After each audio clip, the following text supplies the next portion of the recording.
everyone, and welcome back to another episode of the Kate Hamilton Health Podcast. So this episode is a real moment for me. So I've even said it on the podcast before. I talk about this guest all the time. I'm a big believer in everything he communicates and teaches. And I do talk a lot about his teachings within my own coaching. And I'm constantly recommending his books to clients and to listeners. And I did say, I think even on the podcast before, that if I get him onto this podcast, that I'll have made it. All jokes aside, this is a big moment for me. I am so excited to be able to share this guest with you on my podcast. And if anyone has never heard of him before, we are talking about Gerry Hussey. I know a lot of you will know who Gerry Hussey is, particularly from listening to me talk about him, but as well, he is quite well known, particularly in Ireland, for all of the amazing work that he does. If you are unaware of Gerry Hussey, you are in for a treat. This is step one towards true transformation. Gerry is a renowned performance psychologist, speaker, and author, known for his powerful work in the space of human potential, emotional fitness, and spiritual well-being. With over 20 years of experience working with Olympic athletes, high-performing business leaders, and everyday people striving for a better life, Gerry helps individuals unlock purpose, overcome fear, and cultivate lasting inner change. Through his platform Soul Space, which he co-founded with his wife Miriam, Gerry leads transformational programs that merge psychology, neuroscience, mindfulness, and spirituality. He's also the author of 3 books: Awaken Your Power Within, The Freedom Within, and I Am, I Can, I Will. I can highly recommend that everybody should read Gerry's books and attend one of his live events, which he does several times throughout the year. They really are life-changing. And I think the little window you will get into what Gerry is all about from this podcast will be the only evidence that you need to take the next step. We talk about everything from emotional health to beliefs, limiting beliefs, empowering beliefs. We talk about life experiences and trauma and the stories that we tell ourselves that hold us back. We talk about letting go. We talk about the ego. We talk about the soul. We talk about the true self. We talk about stress. We talk about habit formation. And it's just been an absolute honor to be able to talk to him about these things. And I'm really excited to share this with you. So without further ado, here is the episode with Gerry Hussey.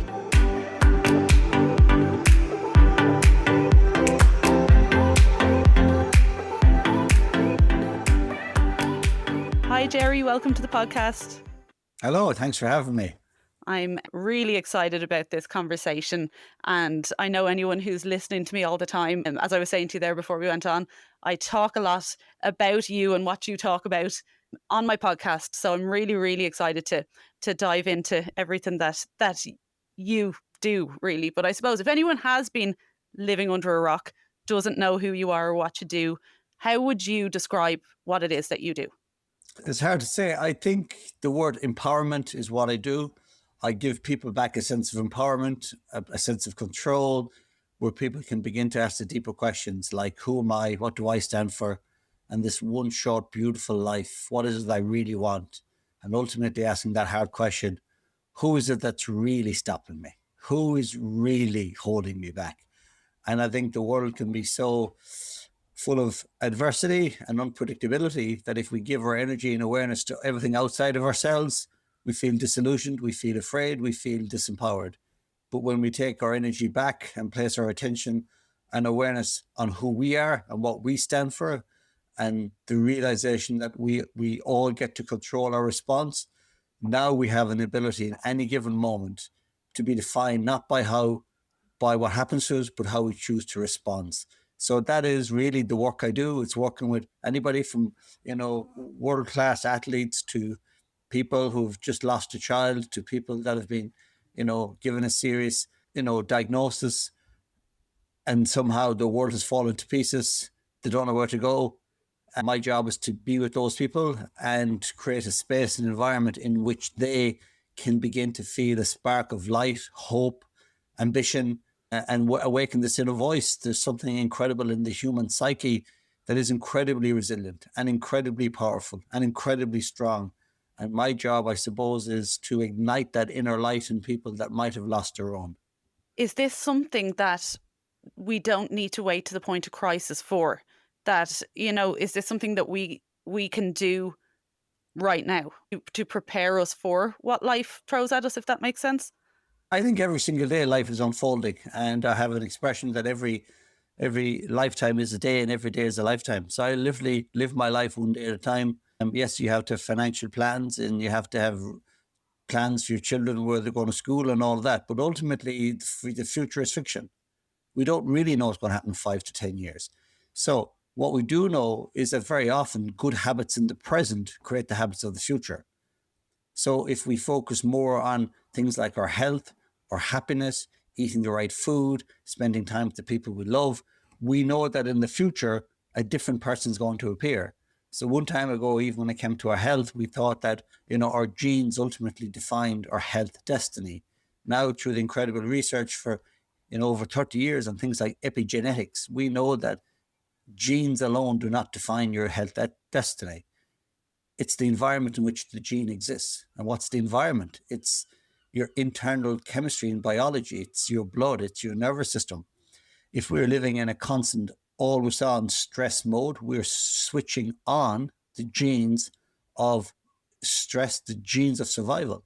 If we're living in a world where we regularly experience joy and love and peace and happiness, we're switching on the genes of healing. So what we know from science is that the way we spend our life, the things we think about, the emotions we hold are switching on and off certain genes. So our future, it's like an Olympic athlete. You might want to be Olympic champion, but sitting around and waiting for that to happen is not going to make it work. You got to go and do the work every day. And the more you do that work every day is the more the future happens. So I tend to live my life. Yes, I have long-term ideas and ambitions, but they change all the time. So I spend most of my time focused on a very simple thing called WIN, W-I-N, what's important now. And Yeah. regularly, because I'm changing. I mean, I've two kids. I'm a dad. A few years ago, I didn't have kids. So I'm changing all the time. So my dreams change, my ambitions change, the things that bring my heart on fire change, the things that set my soul alight change, the things that make me happy change.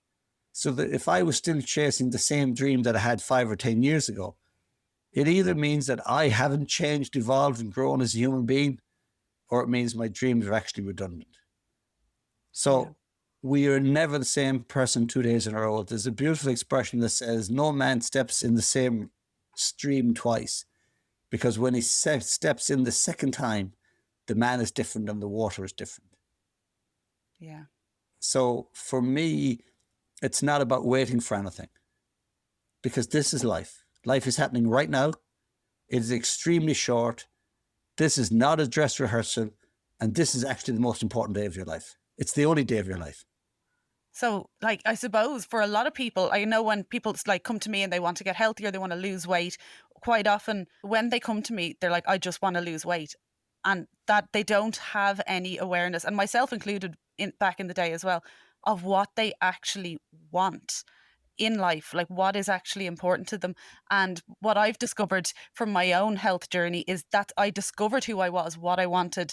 And you're so right, that changes all the time. So I try and use my coaching very much as that stepping stone to, right, let's start exploring who you are. But what I find for a lot of people that gets in the way is emotions, limiting beliefs. And even when they do discover what they actually want, they're like, "Oh, but I couldn't have that." Or they'll try and they'll fall into that. Like if we take it from, let's say, a dieting perspective, trying another diet, failing again, gaining the weight again, starting new habits, falling back into old habits, and just that vicious cycle. So I suppose if we talked a little bit maybe about emotions, if we could start there, like emotional health, how can we move past that cycle that we seem to get stuck in when we want to change, but we don't know how? Yeah. The first thing is, emotions, there's no such thing as a negative or positive emotion. All emotions are information, and that's all they are. Emotions are chemical, physiological changes that happen in the body. We must be aware that emotions have nothing to do with the human brain. The human brain cannot, will not, will never experience emotion or pain. It has no pain receptor. You can cut the human brain in half with a knife, it doesn't feel it. So emotions are physical disturbances that happen in the body. Even that alone is going to surprise someone. Emotions are physiological changes that happen in the body. So now you begin to realize that emotions are held in the body. The fastest way to change an emotion is by moving the body. Trauma has nothing to do with the brain. So even in psychology, sitting down talking about trauma, science has proven that's not very effective, because trauma is not anything to do with the brain, it's the body. So we firstly have to recognize the mind and body cannot be separated. You cannot separate physical health and mental health.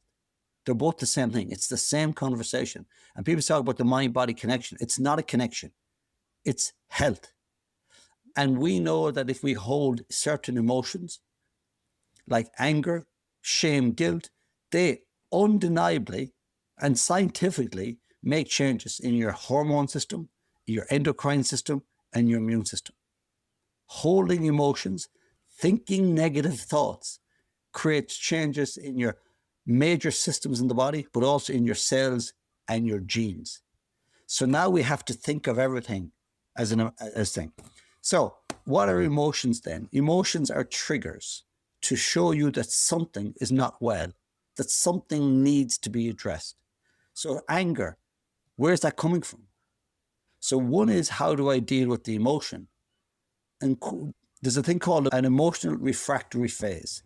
Having an emotion of fear, shame, guilt, or anger is not a negative thing. It's an important thing. What we do with that is important. No emotion can last more than 90 seconds. Imagine that. If we leave an emotion alone, it's gone in 90 seconds. What happens is we feel an emotion and we get attached to it and we buy into it and we keep poking it and we keep adding to it. We perpetuate the emotion. So what all the science and all the years of wisdom have shown us is that it is perfectly okay and normal. In fact, some people have every right to feel angry and bitter. You sit in front of someone who's just lost a 3-year-old child. You're telling me they don't have every right to be angry and bitter? It is a natural part of the human existence.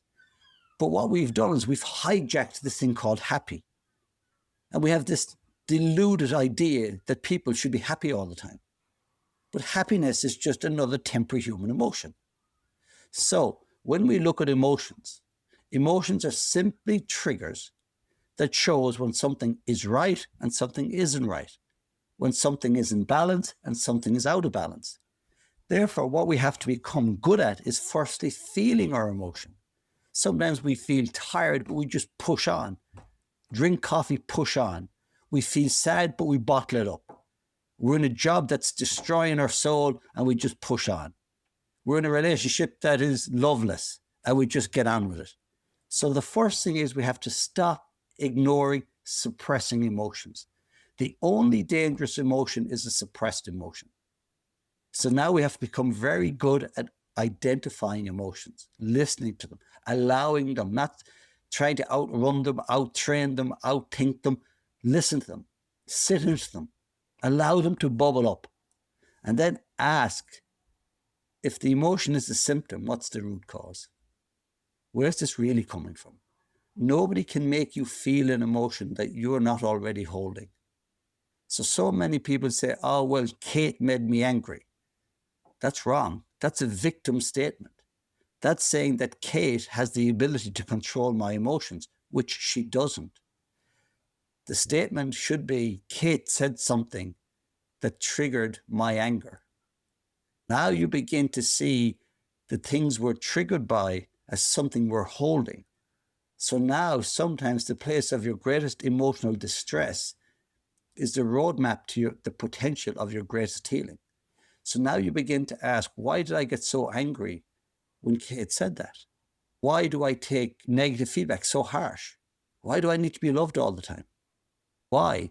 And you go deeper and you begin to realize that emotions are expressions of beliefs. You cannot be emotional about something you don't believe in. If you did not believe in a ghost and you're in bed one night and you're snuggled up and you're lovely and warm and you're just content, and I came in and said, quick, there's a ghost under your bed, you're just going to say, Gerry, get out, and you'd fall back to sleep. But however, if you believed in a ghost and I said the exact same statement, your emotional response would be different. So emotions are triggered by beliefs. So that when we have an emotion, we should be asking ourselves, what is the belief that that has triggered? You can change all the behavior you want. You can go to all the healthy eating classes you want. You can go take up all the diets you want. You can stop smoking. You can spend a load of money on all of these courses that are going to change your behavior. And I'm telling you now, they'll change nothing. They will short term, because until you change your deepest beliefs about who you are and about what the universe is about, you're not going to change anything. So emotions are critical messages that we need to listen to.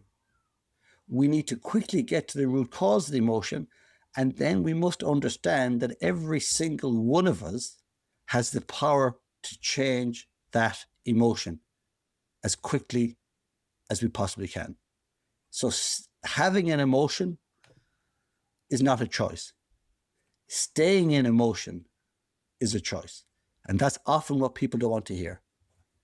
So, in relation to emotions being caused by beliefs, I always thought it was thoughts, that your thoughts create your emotions, but then our beliefs thoughts that you think over and over again and believe. Is what is the difference Of between thoughts course. and So, beliefs? yeah, we used to think that thoughts create emotions. They don't. Neuroscience has proven that you cannot think outside of an emotion. So if you wake up somewhere and you're really happy, you're excited, you will have very different thoughts than if you're feeling down and angry. You cannot think outside your emotion. So the best way I could describe this is, and no offense to Mayo, I'm a big fan of Mayo football, but if you have a Dublin footballer or a Kerry footballer, and all their life they have witnessed incredible comebacks, they have witnessed people in their jersey pull off incredible comebacks. And deep down, they know that their county more often than not wins All Irelands. If in a game that player looks up at the scoreboard and they see two pieces of information, one is you're 3 points down with 10 minutes to go. Probably the Dublin or Kerry footballers going to look at that scoreboard and say, right, there's 10 minutes to go. That's the piece of information they're going to select as most important. There's 10 minutes to go. That's loads of time. We just need to win the next ball and get the next score. So their emotional response is loads of time left. But if you have somebody who's repeatedly felt the pain of disappointment and repeatedly felt the trauma, and that has seeped into the belief system, and they've played their heart out for that game, and they look up at the exact same scoreboard and they get the exact same two messages, 3 points down with 10 minutes to go, I promise you their emotional response is going to be different. 10 minutes to go and 3 points down is just two pieces of information. There's no emotion attached to either of those two statements. However, your response to those pieces of information is to do with your belief system. So the things we're highly emotional about are things that we have strong beliefs about. That makes so much sense. So I suppose, how do we go from someone with limiting beliefs? So, like, if we take one of my clients that comes to me and they're like, I can't lose weight. There's no way I can get healthy. I've failed so many times. Like what you're talking about, the footballers. Is this by action? Do we do this by just trying and building evidence to create a new belief, or do we need to dig into our past? The first thing is changing the story. So how do we change a story? Just as incredible, unshakable science. So there is nothing in science to suggest that anybody can't lose weight. Yeah. That's a story. So my job sometimes is to use unshakable science to expose stories. It's a belief system. And it's okay to have that belief system. We're not giving out to you for having a belief system.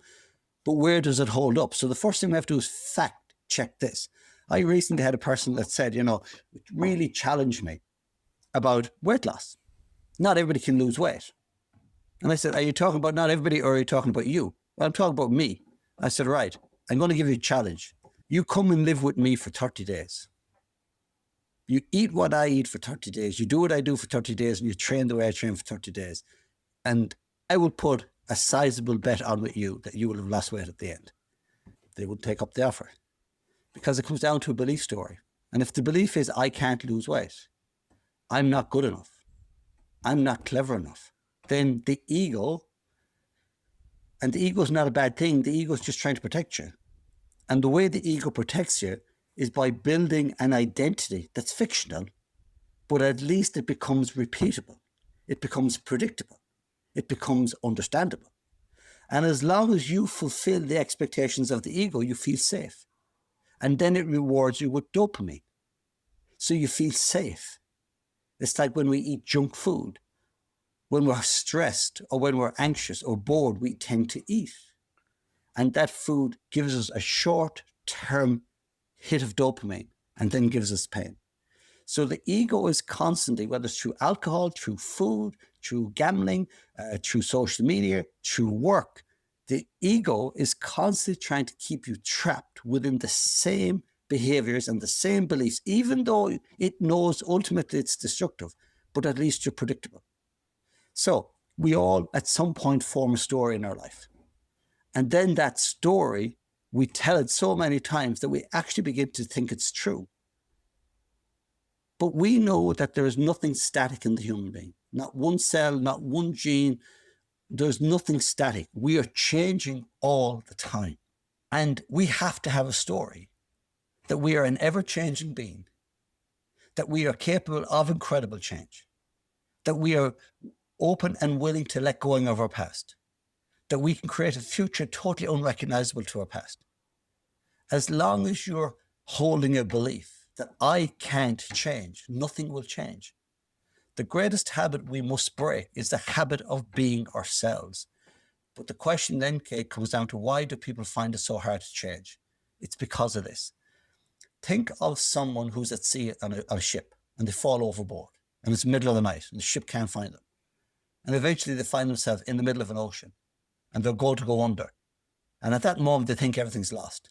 And a log floats by and they grab that log. It's a cold, gritty log. It's sharp, it's hurting them, but at least they're not sinking. They're just surviving. And for 48 hours, they desperately, physically, chemically, emotionally, psychologically hang on to that log. And eventually the helicopter rescue comes over them. And the winch pilot comes all the way down in a basket. And he stops about 2-3 meters above the person. Now that person is still desperately clinging to that log.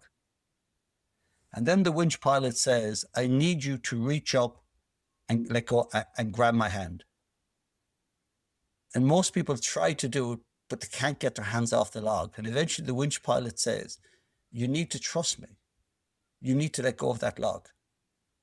And after 48 hours of desperately clinging to that log, with that log being the one thing that was predictable and safe, what do most people say to the winch pilot? They say, I can't let go. Yeah. We all carry logs.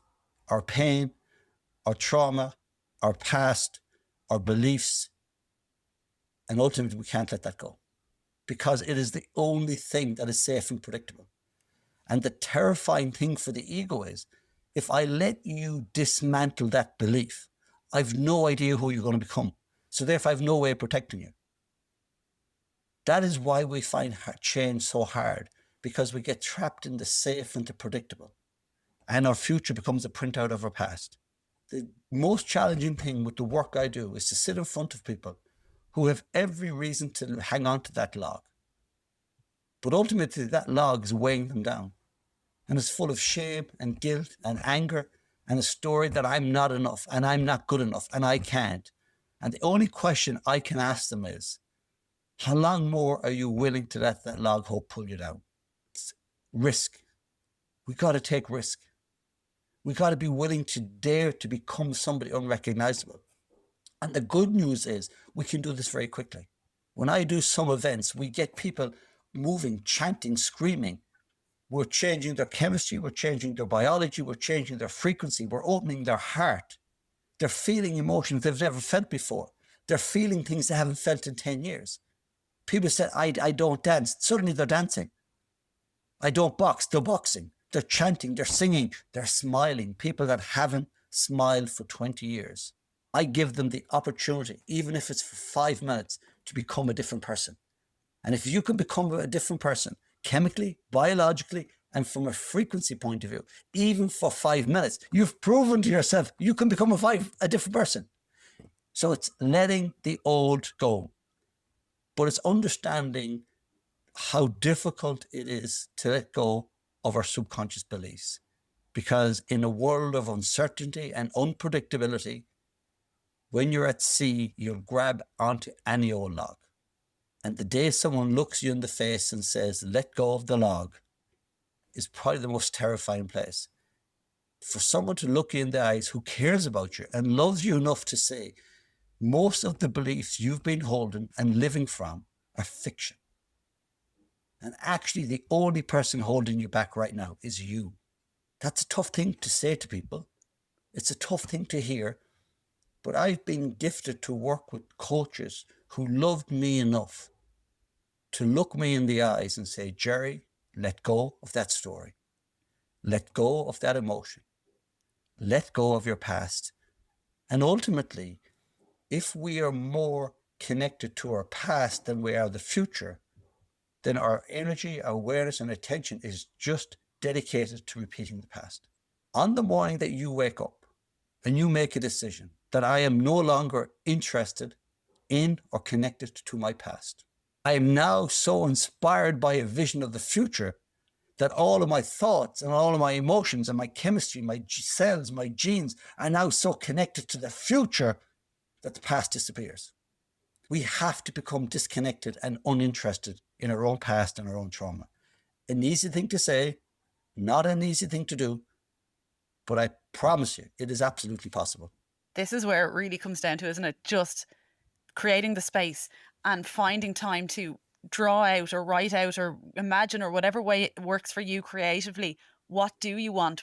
Who do you want to become? And really start creating that vision. And like that can take years as well. And like, as you said, can change a lot. And then I think it's where you say about the body, like I can totally relate to this. First of all, we were actually at your event. Myself and my husband went to your event in when was it, in February, March, when you were Johnstown in. House. Yes, Johnstown Yeah. House. And he's never, like, I talk about you to him or whatever, I said, we're going to go to Gerry's event, and he had no idea what to expect. And next thing we were chanting and we were boxing and jumping up and down. And he was like, what in God's name have you brought me to? Now, he loved it. He had a great day. But I had never, and I would never have thought I'd have seen him dancing the way he was dancing. It was brilliant. And it's when you use your body that it creates that energy, and it does detach you from the ego. But even in my own story, with when I kind of started making changes in my life, I stepped into a CrossFit class. I stepped into a CrossFit class. I'd never been in a CrossFit gym before in my life. And I dipped in and out of fitness, but it was always about how I wanted to look. It was always trying to change myself physically. I stepped into that gym and something changed in me, because I was completely taken out of my mind, completely into my body. And I discovered things that I was able to do that I didn't know I was able to do. Like, I was like, wow, because I grew up as someone who was very afraid, very anxious, and genuinely didn't think that I was strong enough. I thought other people were better than me, other people were stronger than me. Genuinely solid belief. And it was only when I'd see people jumping on boxes or swinging out of bars, I was like, oh, well, if she can do that, maybe I could do that. And it changed everything for me. And then as I started to get fitter and stronger, I was like, what else? What else can I do in my life? And it just opened this can of worms. And like you said, that looking back, suddenly I wasn't repeating the same patterns. Like I had, tried to change habits before and give things up, like giving up things. And I was never able to actually let go of them. Whereas when I moved forward and I was like, more of this, please, the other stuff fell away. Yeah, that's what you have to do. You have to fill your life, surround yourself with people who just are different. But what most of us tend to do is we tend to surround ourselves with people who buy into our excuses, people who are like what we have. So there's a great friend of mine, he helps me with my business, and sometimes I'm looking to build an online, or I'm looking to do this, and the only rule he has is do not engage anybody who hasn't done exactly what you want to do. So if your goal is to make 100 million a year, unless that guy has made 100 million a year, do not engage them. If you want to write the biggest selling book in the world, if that person hasn't done, don't do it. So what we try to do sometimes is we ask people for advice on stuff that they've never done. So if you ask a professional soccer player, is it possible to become a professional soccer player? There's only one answer they're going to give you. Yes. If you ask an Olympic athlete, is it possible to go to the Olympics? They'll tell you yes. And you say, but surely it's God-given talent. Surely you're genetically disposed. And they'll say, no, I was born 500 meters from you. Or in fact, I was born in the same hospital as you on the same day. And we're genetically identical. When you did the community games and won a silver medal, I did the exact same race and I didn't win any medal. That stops people in their tracks. So now you begin to realize, oh, hold on a second here. Well, how does anybody become any of this? There's a process. We think sometimes, there's a great podcast recently where one of the Neville brothers was talking about Cristiano Ronaldo. And he said when he met Cristiano Ronaldo first, he said most of the team were actually better soccer players than him. And we all knew that. What we didn't appreciate was how hard he was going to work. And he's outperformed every one of us. And he's won things that we'll never win. And he said we knew it. Because when we got to the training ground at 8 o'clock, his hair was wet. And we always thought it was because he liked gel. He was after having a shower because his first training session of the day was over. When we left at 2 o'clock, he was going into the gym again. And in the middle of the sessions, when we all got an hour off to sit back and drink coffee, he was out dribbling around the pitch in different ways because he was studying gifted players. He said, Cristiano Ronaldo is a phenomenon. He has, with no God-given talent or no God-given right, he outperformed us all. And he now has done things that we could only dream of. But the point he's making, there was a point where we were all better players than he was. And the point he's trying to make is don't write yourself off.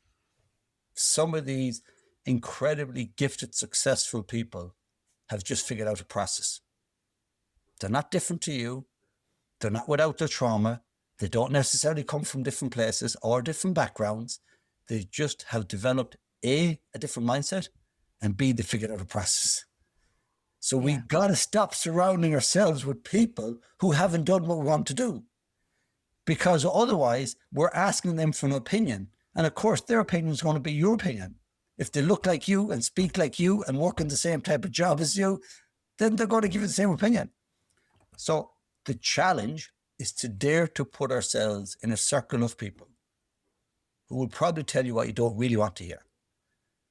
That everything is possible. And in fact, you're the only one holding yourself back. That is the way I try to live my life. I pick the type of people that I want to be. I pick the type of communicator that I want to be, the type of life I want to live. I go find people that have already done it. And I badger them and harass them until they either meet me and explain. And you suddenly realize, my God, we are capable of so much more than we at times let ourselves believe.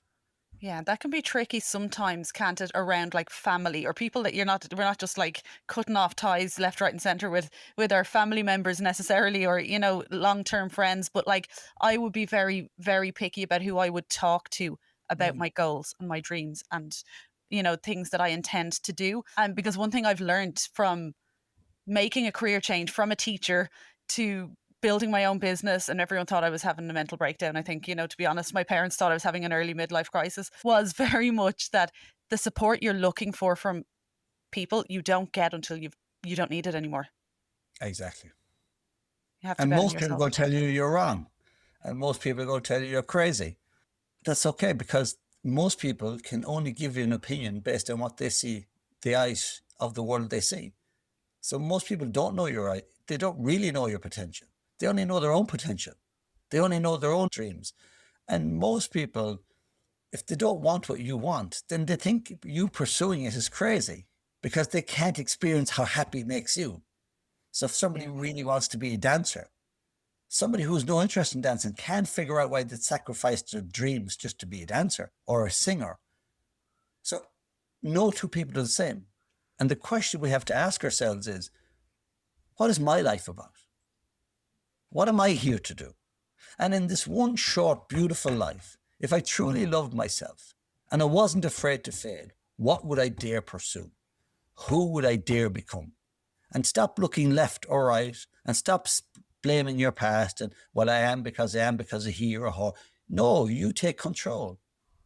You step into accountability. You are where you are because of you. And if Yeah. you're not where you are because of you, then you're staying where you are because of you. So what brought you here is one thing. But if you're not actively changing something, you're choosing it. So how do I actively change a belief? How do I actively change emotions? How do I actively change my job? Saying you're going to do something, or I'm going to do it at some point, I'm going to join the gym next Monday, that's no good. You've got to put a date on it. And the diet starts today. And the gym starts today. And give up ultra processed food today, not tomorrow, not next week, today. And if you're not willing to say I'm giving up that today, you're not serious about it, because the ego has already tricked you. It has already tricked you into this idea that it'll happen sometime in the future because you don't need to change. You'll change sometime in the future. The only moment to change is now. But that change doesn't have to be massive. It can be small. If you've never exercised in your life and you go for a 100-meter walk tomorrow, now you've changed. If you've never meditated in your life and you do meditation for 1 minute, now you're meditating. If you can change one thing about your diet, now you've changed your diet. If you can say one kind thing to yourself every day, now you've changed your inner self-talk. So I think small changes is the way to go. Consistency beats intensity. These mad crash, bang, wallop diet and fitness regimes, forget about them. Pick something that you love. And if your exercise regime is simply putting on your favorite song and dancing around your kitchen for 10 minutes, that's it. Because work up a sweat, get your heart rate up. You'll still release endorphins. The brain will still release endocannabinoids. When you're bouncing on your toes, you'll activate your lymphatic draining system. So you've done this. So find what you love doing. Find what you can integrate into your lifestyle and start to slowly build in more and more good food, more and more good habits, and slowly the old fall away. So it's small changes, but ultimately it starts with your inner story. It starts with your belief. Because if you wake up in the morning and say, well, I'm just am because of the way I am, and I can't change, and I don't deserve life, and I don't deserve to be happy, well, nothing's ever going to change. Every single one of us is somebody's hero. And whether we know it or not, somebody looks at us and we're the hero. So put on the cape. And then people often say, oh, well, I do anything for my family. I die for my family. Don't be dying for your family. Can you get fit for your family? Can you change your diet for your family? Can you get out and walk 100 meters a day for your family? Can you show up with love? Dying for your family is what would you do that for? Brian Cody once infamously said about the Kilkenny hurlers, and anybody that knows Brian and the Kilkenny hurlers, phenomenal power. And he said, I'm sick to death of hearing people say, we die for the cause, we die for this, die for that. He said, Kilkenny hurlers are not willing to die for anything. We're only willing to kill. Love it. Winner's So mindset. I think deep down, whether it's a photograph of your inner child or your baby self, or whether it's a photograph of your children, have a deep look at it and ask yourself, what one little thing might I be willing to do tomorrow so that I can be around more for that person? And as I said, it doesn't matter how small it is. If you can make a tiny change tomorrow, now you've proven you can change, and you slowly build on those tiny changes. And in a year's time, you'll be unrecognizable to yourself, and you won't actually know what point you changed. You won't really know, was it the walking or the yoga or the meditation or you won't really know what changed you. But you'll just know you're radically different, that you think different, you feel different, you look at the world different. I don't know where I changed. From a kid that was, suicidal growing up, from a kid that had a terrible stammer, couldn't speak, terrible at school. I don't really know where I changed. I can't say it was at that moment. But I know over the years I've been in therapy. I've had a lifelong dedication to moving the body every day. I've added yoga, I've added meditation, cold water immersion. I've gone back to therapy at different times. I've tried to change my diet. And as I change as a human being, I also realized that stuff that had worked for me 5 years ago is not working anymore. So I'm curious all the time. I'm trying new things. So people often say, I've tried everything. What have you really tried? So you have to be willing to open your mind. There is so much incredible information out there. There are so many different modalities. There are so many things that you might think this is nuts, but go try it and have fun while you're trying it. You don't need to be good at it. You don't need to, just be willing to put yourself in situations that you never thought you'd be in, and be in that situation without judgment, without criticism, and be different. And that's what we're trying to do here. So small, consistent changes where you, on a daily basis, prove to yourself that you can be different. And on the days that you fall off the wagon, let it be. It's only a day. Start again tomorrow. Don't beat yourself up. Don't give out to yourself, because that's not going to help. We all fall off the wagon. We all make mistakes. We all get it wrong. And if you fall off the wagon on a Wednesday, get back on it on the Thursday. Don't say, oh, well, sure, it's middle of the week now and I'll wait till next Monday. Don't be waiting. The ego tricks us into believing that quitting is actually waiting. Don't quit. There's a lovely expression in boxing that says, we're not beaten when we get knocked down. We're only beaten when we decide we're not getting up. Boxers get back up, and they get back up fast, but they get knocked down all the time. Every single one of us, at some point in the day or the week, we fall off the wagon. If you do, take a deep breath. Let the emotion go. And ask yourself, do I dare love myself to get back up again? And then get back up and go again. Well, that's where we learn as well. The more times we fall down and we pick ourselves back up, we can actually learn from it. We'll know that we notice our patterns. And I think then when we embrace that and we take away that time limit, being like, oh, Jesus, I have to lose 6 months in time for the wedding, or, I have to be in my bikini by August, or, and we get so impatient. We're like, sorry, why am I not skinny yet? It's like, okay, calm down. You're changing your life. And it is so fun when you try different things that you enjoy, and you discover things about yourself, and even things that you're like, oh, wow, I didn't notice I had that pattern. That's an interesting one. And I think when we approach ourselves with curiosity rather than criticism, like curiosity. I signed up to a coach once, and it was a fairly intense thing. So he was doing this type of training and yoga and it was a fairly big commitment. And I asked him one day, I said, like, how long do I have to keep doing this?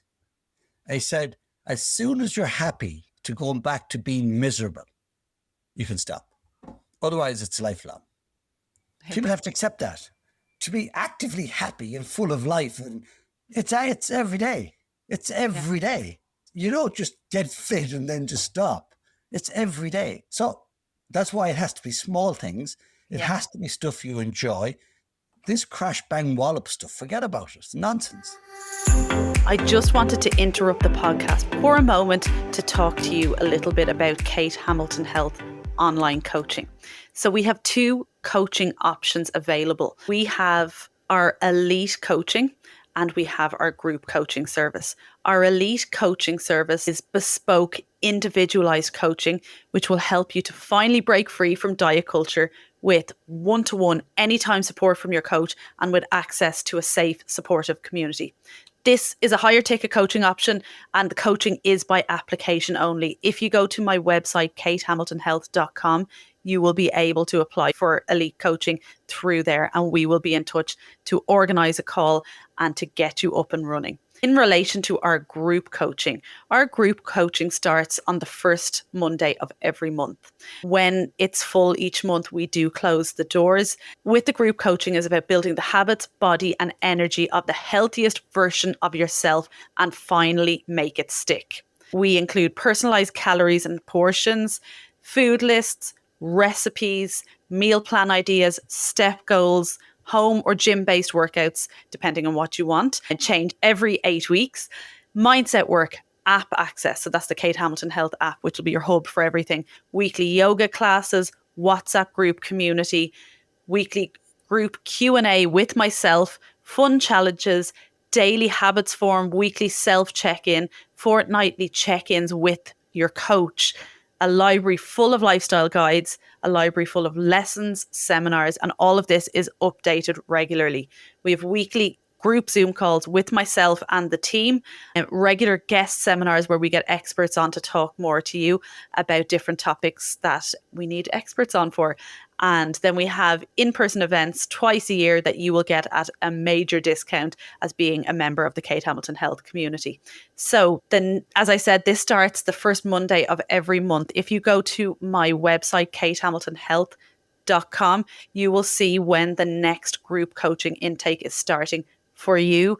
So we close the doors as soon as that intake is full, or the Monday before the group coaching starts. So usually that last Monday of the previous month. So if you head over to katehamiltonhealth.com, all of that information that I've talked through is on the website. You'll be able to book your spot for the next intake there. And I will chat to you all then. So this is a lifelong commitment, because life will take energy from us. It will take confidence from us. That's what happens to us. So every day we got to refill the cup. We got to refill the joy, refill the gratitude, refill the confidence. And that'll look And different day to day, won't it? it's different all the time. And that's what I'm saying. The stuff I'm doing now is very different stuff I did 10 years ago. I've kept some of the same stuff, but I've added in loads of new stuff because we all get bored of the same old ding dong. So your diet will change. Your exercise regime will change. Your meditation will change. You'll change. You have to keep it changed because you have to keep it stimulated. However, what doesn't change is the daily commitment to self, whether that's 15 minutes, which is only 1% of your time, or whether that's an hour. It is a daily commitment to honor the greatest version of you. And that is the greatest gift you can give other people. The greatest gift we can give the people we love is a healthy, happy me. So there's nothing selfish about taking that 15 minutes or that hour. It is the greatest gift you can give the people around you. It is the greatest lesson you can teach your children, to take time for yourself, to prioritize happiness, prioritize health, and do more of what you love. Yeah. Oh, amazing. And I couldn't agree more. I would love to, before we finish up, there's one topic I really want to discuss with you. I love the way you merge psychology with spirituality. And I've heard you mention it a good bit through this conversation, ego. And I know that you have a business with your wife called Soul Space. So I would love to talk a little bit about the ego, the soul, the true self, higher consciousness, a little bit, I suppose, of how that's relevant for us to become our best selves. Well, firstly, you don't merge psychology with spirituality. So, ology means study of. Yeah. Psyche is the human psyche. What's the human psyche? Soul. Neuroscience concerns themselves with brain synapses and synaptic connections and brain chemistry, blah, blah, blah, blah, blah, blah, blah. That's neuroscience. Psychology is the study of the human soul. So psychology in some ways lost its plot. If a psychologist is more focused on the neurosynaptic connections and neurotransmitters, I think you've kind of forgot what you're trained as. So psychology is the study of the soul. We know for a fact that every human being is different. We all have a spirit and energy, a soul. And when that soul is nourished and we're in a job we love and we're living a life of adventure and fun, somehow it ripples out. But we also know that if we carry emotions of anger, judgment, if we're working a job that just demeans us, if we're in a relationship that is loveless, that means the soul is now starved. And it sends out signals into the mind, the brain, and then the body. The future of medicine is energy medicine. We are biology, we are chemistry, but we are energy. And now finally, science and Western medicine is beginning to realize that if someone lives a life of meaning and if someone feels loved, it changes the biology, changes their gene expression. So there is no separation. Psychology is the study of the human soul. And then once the soul begins to be, if you can bring the mind, the body, and the soul into a state of coherence. I heard a podcast with a great doctor, a cardiologist recently, and he does great work and has his own opinions on heart health and how to manage it. Great stuff. But he actually made a really interesting comment. He said, "But like the heart health alone, well, that's really important, but that's not the big picture. And ultimately, if you had enough measurements and enough chemistry and enough biology and enough money, you could probably extend your life to be 120." But he said, "What's the point?" So the question he was asked is, what's the meaning of your life? Are you living a life where your soul is alive? And he said, because in all my years research, what I've realized is that keeping one part of the person healthy does not make any difference. It's when you can bring the person into alignment. And now incredible guys like him are beginning to realize, as doctors, maybe we've overstudied the body too long. Maybe we neglected the impact of emotions and meaning and love and connection. So to work with a human being as a psychologist or a coach or a doctor, we all come at it probably through a different lens and a different training. But ultimately, the greatest doctors, the greatest psychologists, the greatest coach, the greatest fitness coaches, the greatest nutritionists look at the whole person.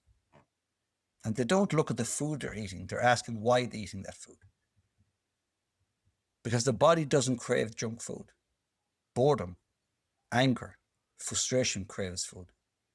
Stress, when we're in a stress mode, we crave fast releasing sugars, croissants, biscuits. When we're angry, we chew on things, crunchy food. Why is the person eating the way they eat? Why is this person showing up with high blood pressure? What's going on here? So we're now at a point where, yes, we all look at the human being through a different lens, a different window, a different level of training, but we understand that the picture we have is only one picture. I work with a wound management company, and for years they pride themselves in being the number one healer. So they do everything from the needles to stitch, the scalpels, the wounds to dressing, the positive, negative pressure, incredible technology and science. But what they figured out was that even though you might have two identical people with two identical wounds who undergo the identical treatment by this exact same surgeon with the identical equipment in the identical environment, the healing process is radically different. And they couldn't figure this out. So they brought me in once and they put person A, person B.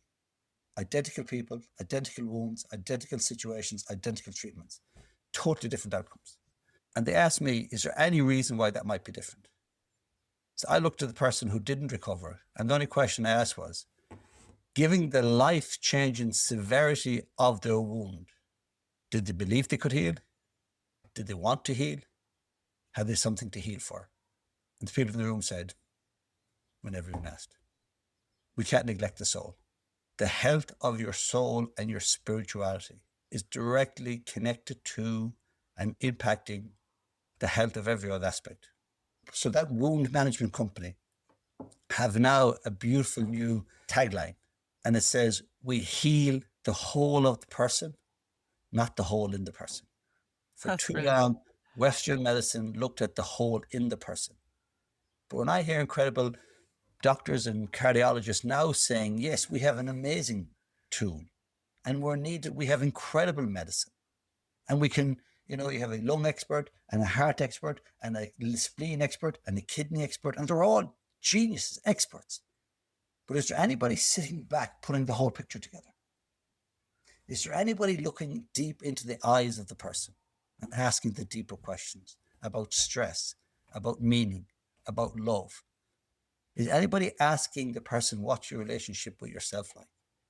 Because if you push yourself too hard, if you have a toxic relationship with yourself, don't tell me that's not going to impact every aspect of your health.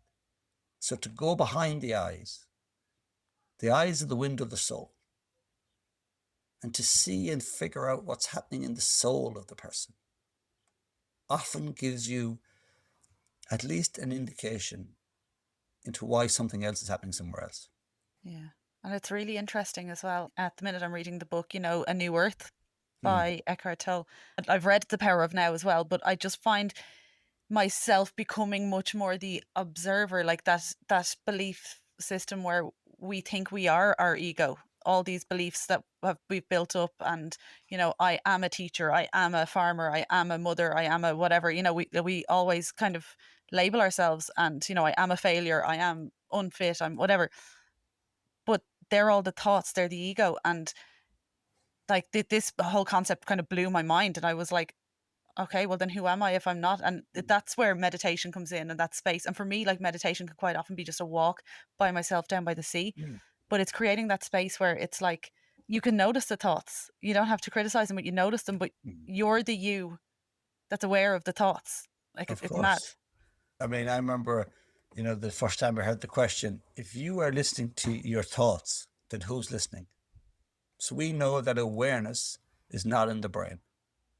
Your brain is like a TV set. It receives the signal, it makes sense of the signal and transmits the signal. But if you pull the Netflix cable out of your TV, the TV goes blank. The brain receives a signal, which is incredible. Your brain responds to your thoughts. So there is a thought, there is an energy, a frequency that exists be outside of the brain. And that is Yeah. science. So the more we dig into the science, is the more we realize that there is something other. It's even like in the body. The body has this incredible ability to bring itself into a state of homeostasis, which is balance. Your blood sugar goes up, and most people it can rebalance. You get hot, you start to sweat. It's constantly rebalancing itself. But the question is, as the body starts to go out of balance in any one of those systems, who recognizes that it's out of balance?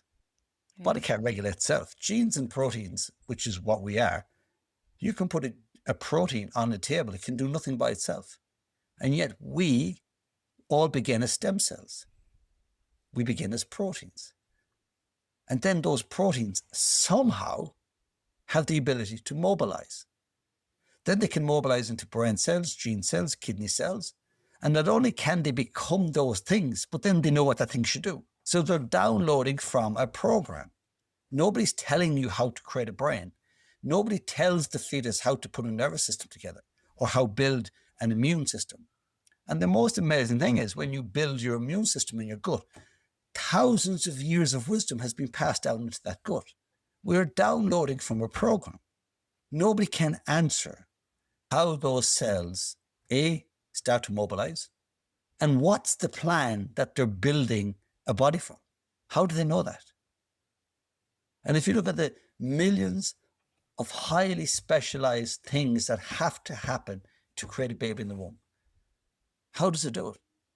There's no doctor that can tell you that. They can tell you, well, at week 15, this is what's happening.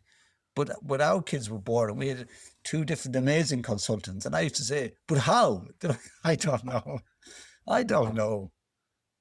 Yeah. So there's a point to which science can bring us, and there's a point to which science can simply not answer who we are and where awareness is and where consciousness is. Now you're moving into the true reality of what we are. That is the observer self. And I said earlier, too many people are caught up with happiness. Forget happiness. How about peace? Yeah. Peace with what is, peace with what's happened. We can observe our life, ourselves, and the world and still be peace with it. We have to make peace what we're about. And peace is the natural state of the observer self. So to get out of the thinking brain of the head and move back into the awareness self of the soul, that's the eternal self with no judgment and no comparison, that just wants to be at peace with what is. So forget happiness, make peace what we're about. I love that. And it's accessible to us all. Like it's within us all, and we can access it anywhere. And I think then, just like to tie things up, in order to tap into it, like you said there, it is detaching from the thoughts. And this is where exercise can help, or meditation, or swimming, or cold water, or like there's so many different ways to detach from your constant thoughts. And then you don't need to try to do anything. You just are.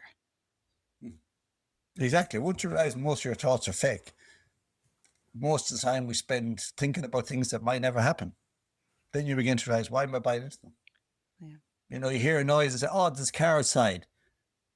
And for that second, you believe there's a car outside. Then you look, there's no car. But why did I believe that thought?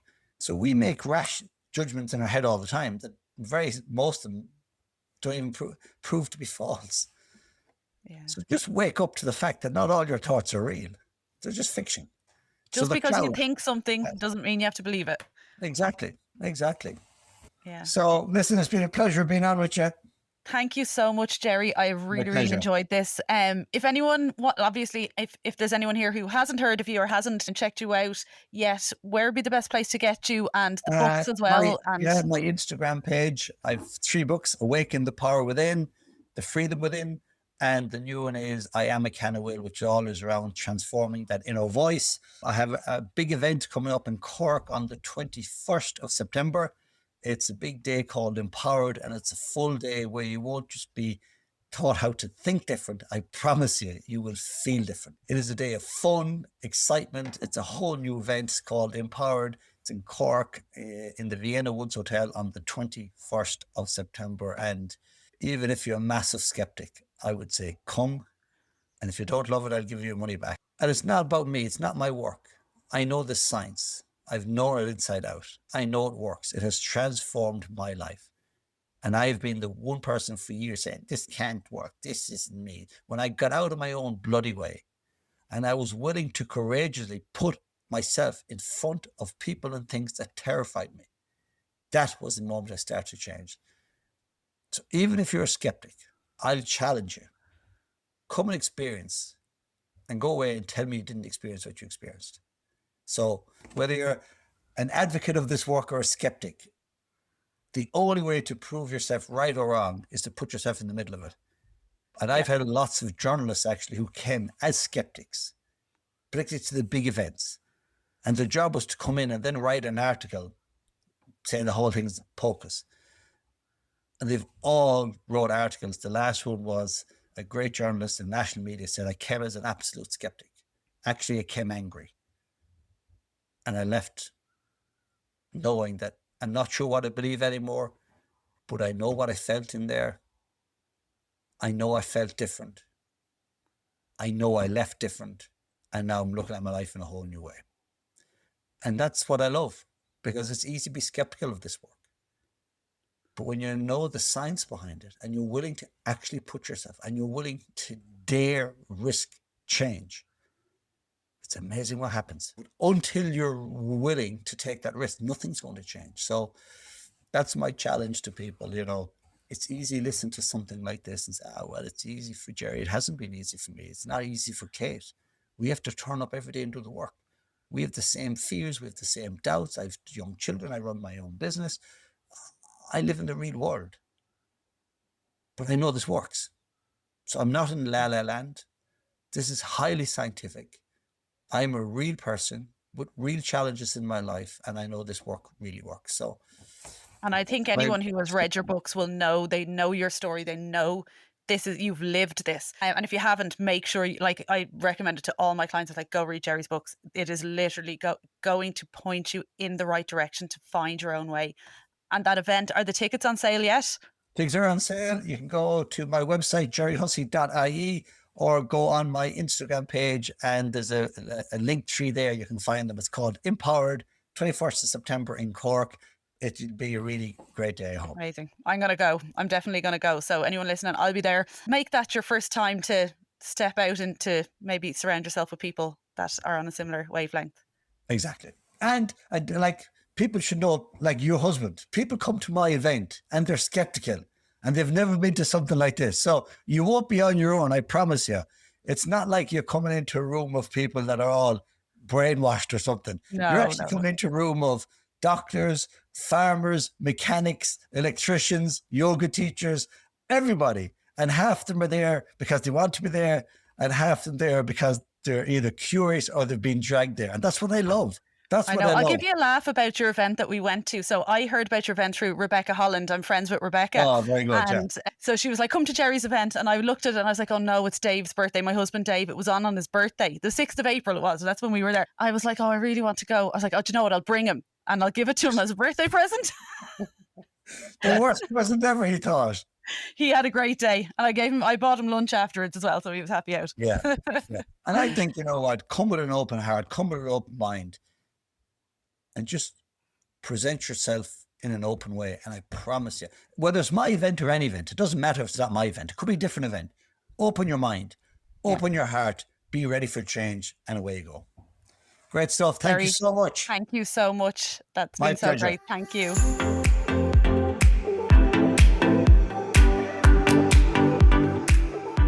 I just want to say thank you so much for listening to the podcast. So thank you so much. Also, if you would like to leave a review on any of the episodes that you listen to that you particularly enjoy, I would love to hear what you have to say. And also, if there's an episode that you've enjoyed, please do share it on your social media, in your WhatsApp groups, with your friends. If you're sharing it on your stories, please tag myself in it and whoever I'm interviewing. This would be greatly appreciated. Also, if you're interested in working with me and my wonderful team, please do contact me about applying for coaching. So you can contact me at katehamiltonhealth@gmail.com or on Instagram, Facebook, TikTok, all Kate Hamilton Health. And you will be able to apply for coaching. We can organise to have a chat and see if it's a good fit for you and get you moving towards your goals.